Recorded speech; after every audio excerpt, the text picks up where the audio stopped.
दोस्तों, सबसे पहले तो आप सभी प्यारे दोस्तों को हमारी तरफ से ईद उल फितर की एडवांस में बहुत बहुत मुबारकबाद। अगर आपका दिल करे तो आप भी कमेंट बॉक्स में ईद की मुबारकबाद जरूर लिख सकते हैं। दोस्तों, बहुत से लोग इस बात को लेकर कंफ्यूज हैं कि ईद का चांद नजर आया है या नहीं और कल हमारे यहाँ यानी इंडिया में ईद होगी या नहीं। तो हम आपको बता दें कि अभी तक हमें कहीं से भी चांद दिखने की खबर नहीं मिली है।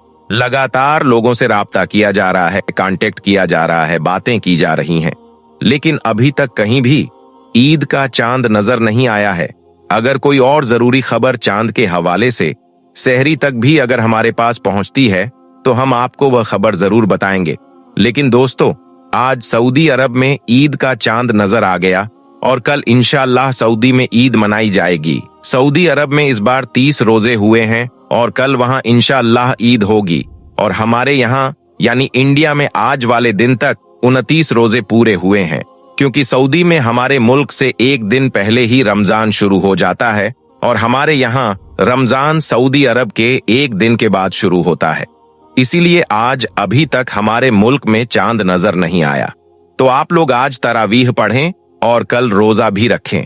आज अगर चांद के हवाले से कुछ जरूरी खबर हमें मिलती है तो हम आपको जरूर बताएंगे। हाँ, इतना जरूर है कि सऊदी में आज चांद नजर आ गया और कल इंशाअल्लाह ताला वहां पर ईद मनाई जाएगी। दोस्तों, अब सबसे बड़ा सवाल यह उठता है कि आखिर हमारे यहाँ भारत में ईद कब मनाई जाएगी। तो आपको आसान भाषा में समझाते हैं ताकि आपका हर कंफ्यूजन पूरी तरह खत्म हो जाए। देखिए दोस्तों, इस्लाम में ईद का दिन चांद देखने पर तय होता है। अगर 29 रोजों के बाद चांद नजर आ जाए तो अगले दिन ईद मनाई जाती है, लेकिन अगर चांद नजर ना आए तो फिर 30 रोजे पूरे किए जाते हैं और उसके अगले दिन ईद मनाई जाती है। तो अभी तक जो जानकारी सामने आई है उसके हिसाब से भारत में आज चांद नजर नहीं आया है। इसका मतलब ये हुआ कि अब हमारे यहाँ 30 रोजे पूरे किए जाएंगे और इंशाअल्लाह उसके अगले दिन यानी कि 21 मार्च 2026 को ईद मनाई जा सकती है। लेकिन दोस्तों, यहाँ एक बात आपको जरूर समझनी चाहिए कि ईद की फाइनल तारीख चांद के दिखने पर ही तय होती है। इसलिए किसी भी अफवाह या आधी अधूरी खबर पर भरोसा ना करें। आज के समय में सोशल मीडिया पर बहुत सी गलत खबरें तेजी से फैल जाती हैं। कोई कहता है चांद दिख गया, कोई कहता है ईद कल है, लेकिन जब तक आपके शहर की चांद कमेटी या भरोसेमंद उल्मा इकराम की तरफ से ऐलान ना हो तब तक किसी भी खबर को सच न माने। दोस्तों, ईद सिर्फ खुशियों का त्योहार नहीं है, बल्कि यह सब्र, शुक्र और इंसानियत का भी दिन है। पूरे रमजान में आपने जो रोजे रखे, जो इबादत की, जो सब्र किया, उसका इनाम अल्लाह ताला हमें ईद के दिन देता है।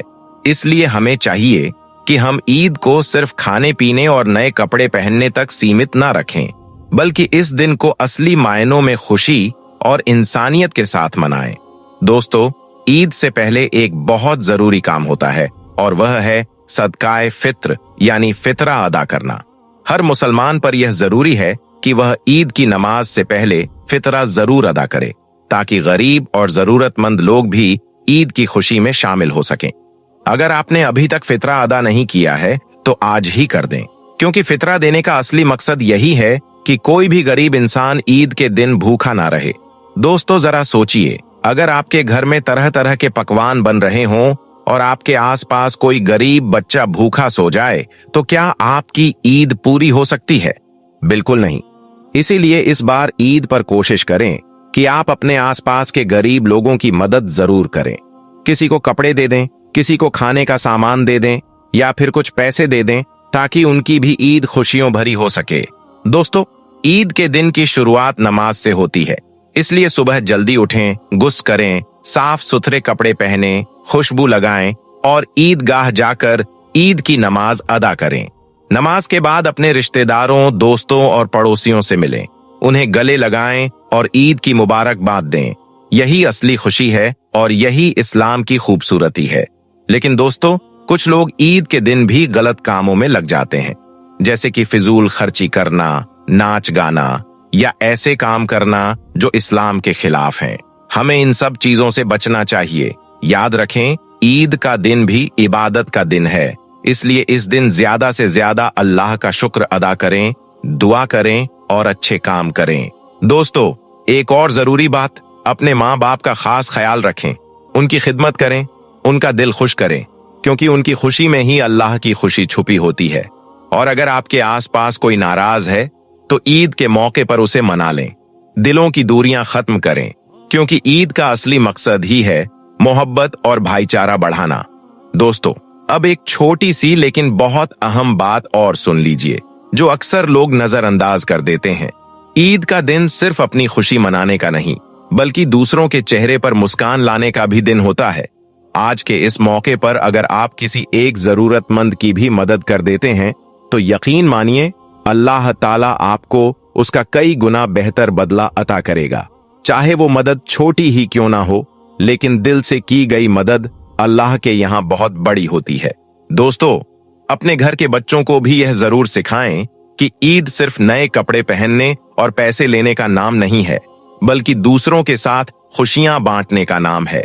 अगर बचपन से ही बच्चों के अंदर यह आदत डाल दी जाए तो आने वाली नस्लें भी इंसानियत और मोहब्बत को समझेंगी।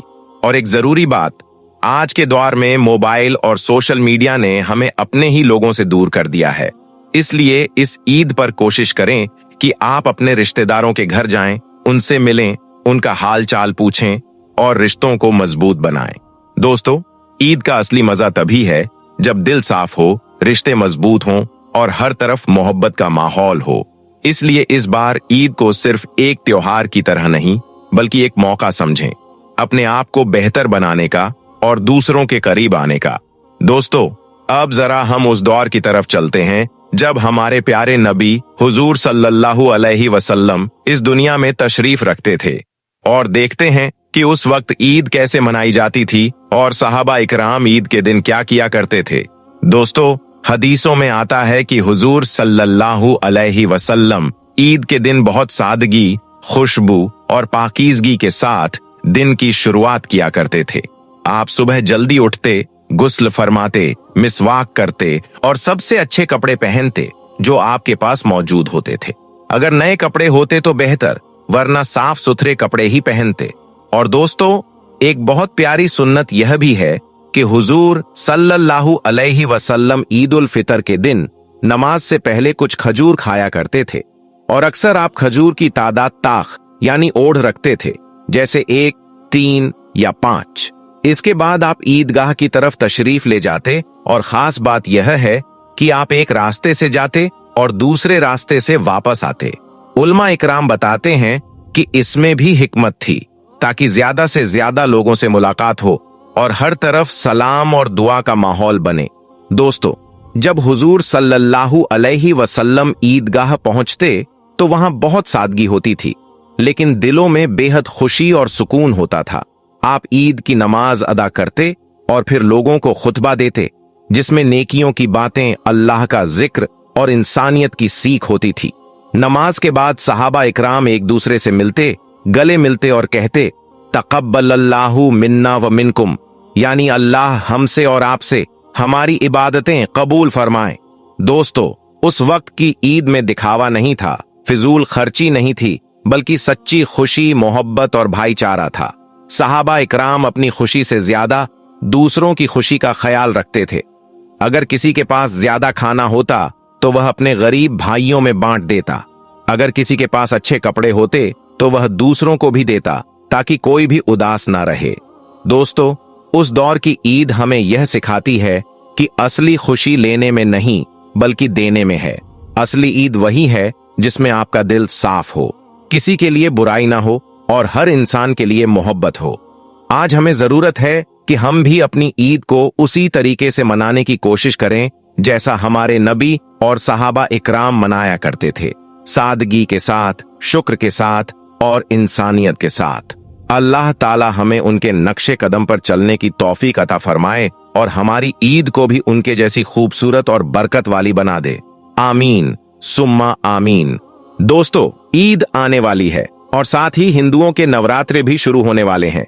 बस इसी बात को देखते हुए उत्तर प्रदेश के मुख्यमंत्री योगी आदित्यनाथ ने ईद को लेकर अपनी तरफ से एक गाइडलाइन जारी की है, और इस बार ईद के मौके पर योगी सरकार ने अपने 5 खास नए नियम बनाए हैं जिनके बारे में जानना हर मुसलमान के लिए बहुत जरूरी है।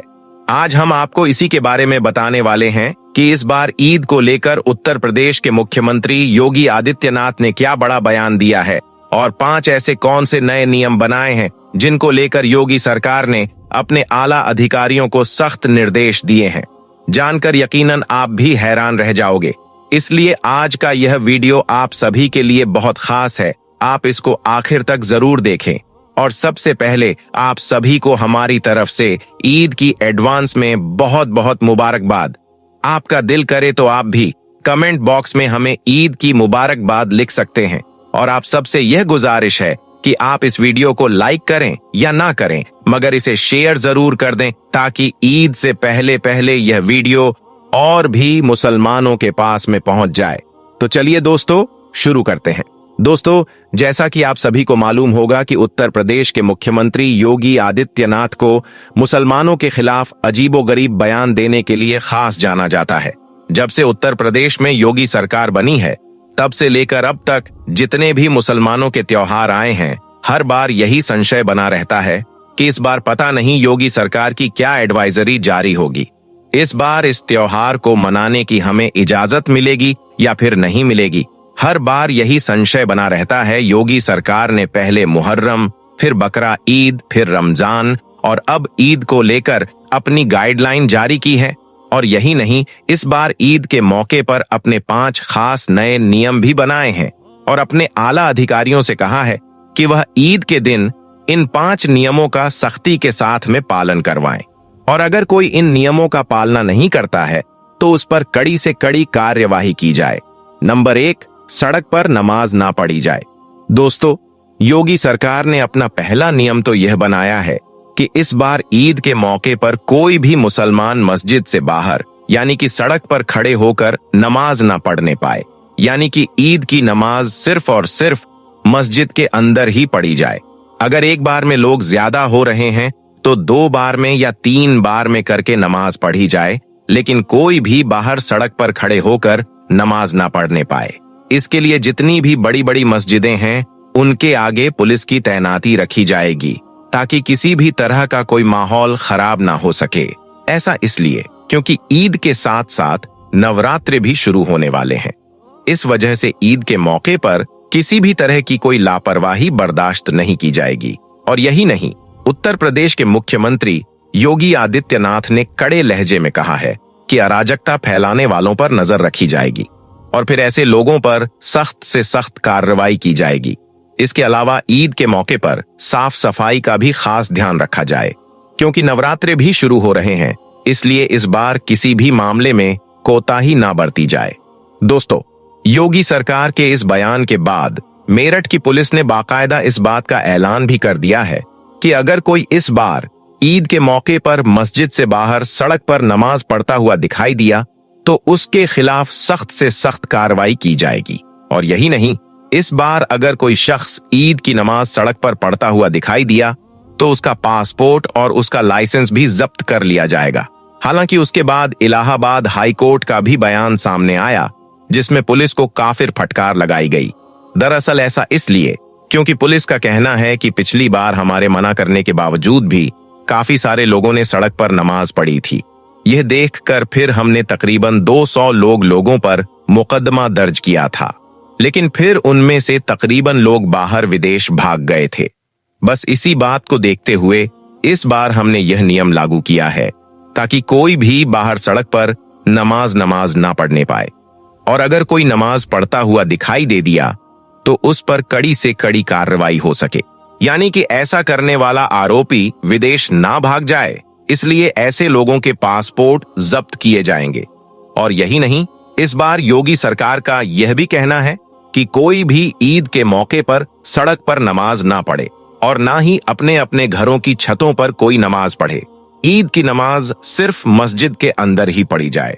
और अगर कोई इस आदेश का पालना नहीं करता है तो उस पर कड़ी से कड़ी कार्रवाई की जाए। और दोस्तों, यही नहीं, योगी सरकार के इस फरमान के बाद संभल पुलिस ने भी इस बात का ऐलान कर दिया है कि इस बार ईद के मौके पर कोई भी मस्जिद के बाहर सड़क पर नमाज न पढ़े। अगर कोई ऐसा करता हुआ दिखाई दिया तो उस पर सख्त से सख्त कार्रवाई की जाएगी। और यही नहीं, संभल पुलिस ने तो यहां तक कह दिया है कि अगर आपको हमें ईद की सवैयां खिलानी है तो आपको भी हमारी होली के गुजिया खाने पड़ेंगी। अब दोस्तों, एक तरफ यह लोग ऐसी ऐसी बातें कर रहे हैं, वहीं पर दूसरी तरफ मोदी सरकार इस बार ईद के मौके पर 32 लाख मुसलमानों को ईद की ईदी देने का ऐलान कर चुकी है। यानी कि मोदी सरकार ईद के मौके पर एक योजना लेकर आई है जिसका नाम रखा है सौगाते मोदी, जिसके तहत देश के 32 लाख मुसलमानों को ईद का तोहफा दिया जा रहा है, जिसमें खाने पीने का सामान है, कपड़े हैं, औरतों के लिए सूट हैं, मर्दों के लिए कुर्ता पाजामा है, दाल चावल है, सवैयां हैं और सरसों का तेल है, चीनी मेवा और खजूर है। मतलब कि एक तरफ लोग ऐसी ऐसी बातें कर रहे हैं, वहीं पर दूसरी तरफ प्रधानमंत्री नरेंद्र मोदी मुसलमानों को खुश करने में लगे हुए हैं। खैर, जो भी हो, मेरी आप सबसे यही गुजारिश है कि आप इस बार ईद के मौके पर यह गलती भूल कर भी कभी ना करें, यानी कि मस्जिद के बाहर खड़े होकर, यानी कि सड़क पर खड़े होकर आप नमाज ना पढ़ें। अगर आपकी मस्जिद में जगह कम है तो आप 2 बार या 3 बार में करके नमाज पढ़ लें, लेकिन बाहर सड़क पर खड़े होकर नमाज पढ़ने की गलती आप ना करें। दोस्तों, अगला फरमान है कैमरों से नजर रखी जाए। दोस्तों, योगी सरकार ने अपने आला अधिकारियों को दूसरा सख्त निर्देश यह दिया है कि इस बार ईद के मौके पर कहीं पर भी कोई माहौल खराब ना होने पाए, इसीलिए जगह जगह पर ड्रोन कैमरों से नजर रखी जाए और अगर कहीं पर कोई माहौल खराब होता है तो ऐसी जगहों पर फौरन ही धारा 144 लगाते हुए वहां पर नियमों का सख्ती के साथ में पालन करवाया जाए। और यही नहीं, ऐसी जगहों पर सादा वर्दी में पुरुष और महिला पुलिस को तैनात किया जाए और ड्रोन कैमरों से ऐसी जगहों की खास निगरानी रखी जाए। इसका मतलब यह है कि इस बार ईद के मौके पर योगी सरकार ने अपने आला अधिकारियों को यह सख्त निर्देश दिया है कि इस बार ईद के मौके पर ड्रोन कैमरों से खास नजर रखी जाए और जगह जगह पर पुलिस को तैनात किया जाए ताकि कहीं पर भी कोई सांप्रदायिक माहौल खराब ना हो सके।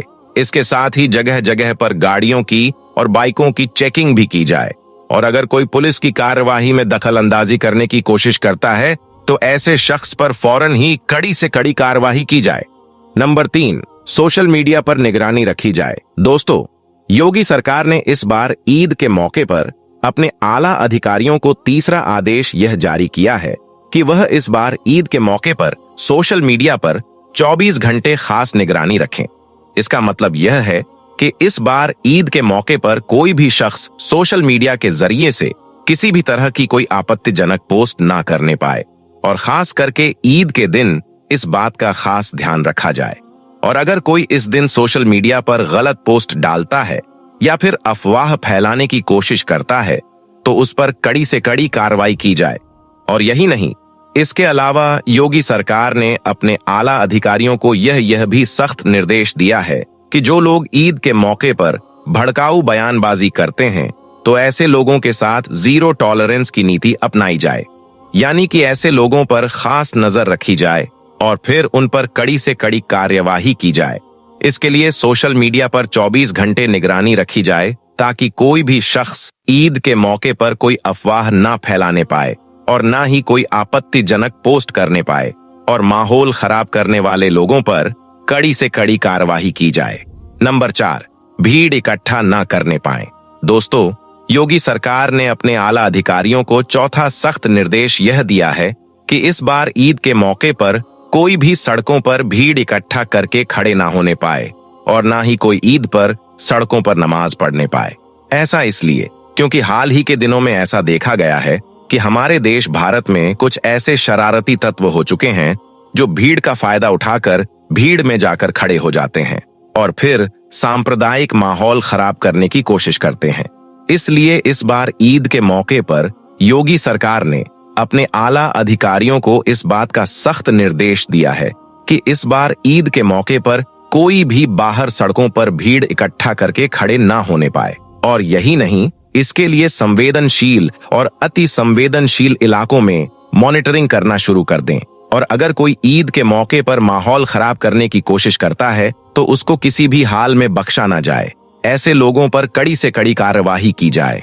दोस्तों, हम आपको बता दें कि योगी सरकार का यह फरमान सुनकर पुलिस अब से ही जगह जगह पर सतर्क हो चुकी है। और नंबर 5, धर्म गुरुओं से खास अपील की है। दोस्तों, इस बार ईद के मौके पर खास योगी सरकार ने मुस्लिम धर्म गुरुओं से भी अपील की है कि वो ईद के मौके पर मुसलमानों को इस बारे में समझाएं। इस बार कोई भी मुसलमान ईद की नमाज मस्जिद के बाहर ना पढ़े और ना ही कोई ईद के दिन हद करने की कोशिश करे। दोस्तों, हम आपको बता दें कि योगी सरकार के इस फरमान के बाद बहुत से मुस्लिम धर्म गुरु आगे आए हैं और इस बात की अपील कर रहे हैं कि ईद की नमाज कोई भी बाहर सड़क पर ना पढ़े। ईद की नमाज मस्जिद के अंदर ही पढ़ी जाए और ईद के दिन खास करके सबके साथ प्यार और मोहब्बत के साथ मिला जाए और गरीब लोगों की मदद की जाए। और यही नहीं, ईद के दिन खास अपने देश भारत की सलामती के लिए और आपसी भाईचारे के लिए अल्लाह ताला से दुआ भी करें। तो दोस्तों, योगी सरकार ने इस बार ईद के मौके पर अपने यह 5 नए नियम बनाए हैं जिन पर अमल करना हर मुसलमान के लिए बहुत जरूरी है। और हम भी आपसे यही गुजारिश करते हैं कि ईद के मौके पर आप इन नियमों के खिलाफ कोई भी काम ना करें और खुशी खुशी के साथ ईद का यह त्योहार मनाएं। अल्लाह ताला से दुआ है कि अल्लाह पाक हम सबको खुशी खुशी ईद मनाने की तौफीक अता करे और ऐसे लोगों को नेक हिदायत दे। आमीन, अल्लाहुम्मा आमीन।